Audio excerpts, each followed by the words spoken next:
MK music Vishrampur की शानदार प्रस्तुति। गिरिजा के बेटा तो हिलकई थे लंबोदर महाराज और घरे सभा माला जल रख दे लंबोदर महाराज।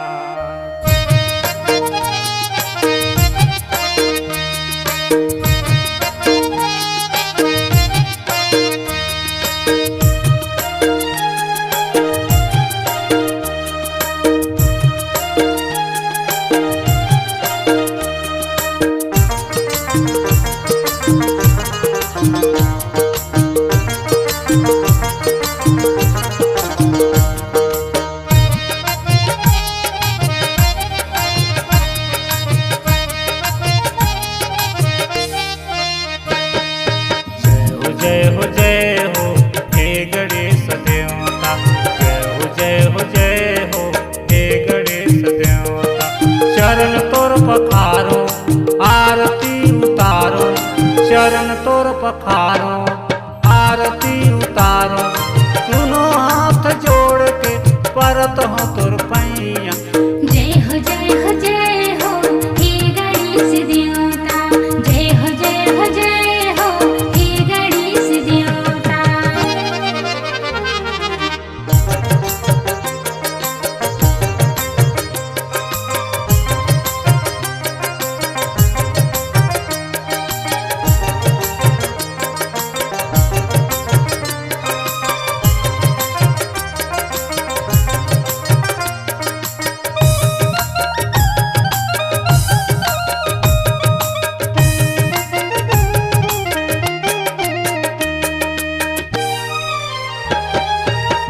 माता तोरे पार्वती है, पिता है महादेवा गजानन।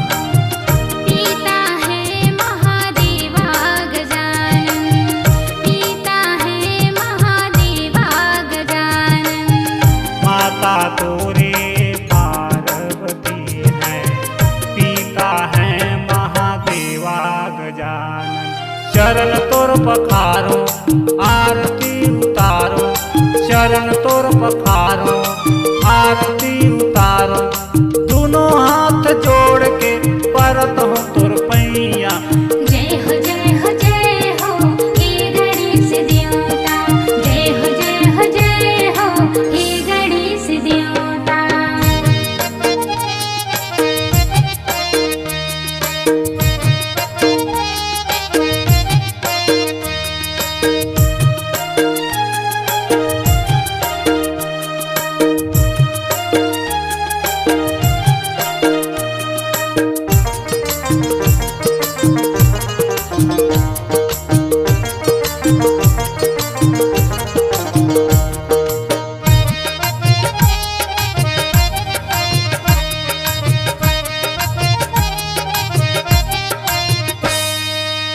पान चढ़े फूल चढ़े और चढ़े मेवा, लड्डुअन के भोग लागे संत करे सेवा। लड्डुअन के भोग लागे संत करे सेवा, लड्डुअन के भोग लागे संत करे सेवा। लड्डुअन के भोग लागे संत करे सेवा, लड्डुअन के भोग लागे संत करे सेवा। चरण तोर पखारो आरती उतारो, चरण तोर पखारो आरती उतारो। दोनों हाथ जोड़ के परत हो तोर पैया। जय हो हे गणेश देवता, जय हो हे गणेश देवता।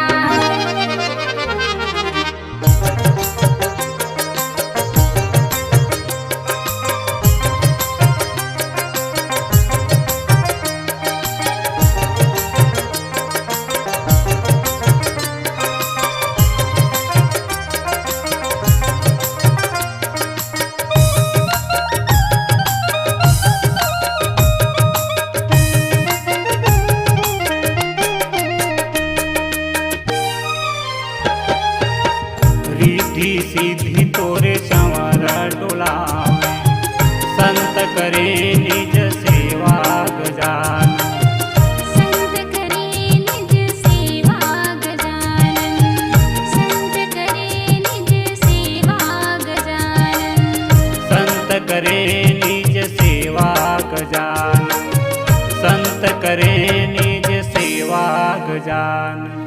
चरण तोर पखारो आरती उतारो, चरण तोर पखारो आरती उतारो, दोनों हाथ जोड़ के परत हो तोर पैया। जय हो जय हो जय हो हे गणेश देवता, जय हो जय हो जय हो हे गणेश देवता। चरण तोर पखारो आरती उतारो, चरण तोर पखारो आरती उतारो, दोनों हाथ जोड़ के परत हो तोर पैया। जय हो जय हो जय हो हे गणेश देवता, जय हो जय हो जय हो हे गणेश देवता, जय हो जय हो जय हो हे गणेश देवता, जय हो जय हो जय हो हे गणेश देवता। एनके म्यूजिक विश्रामपुर की शानदार प्रस्तुति।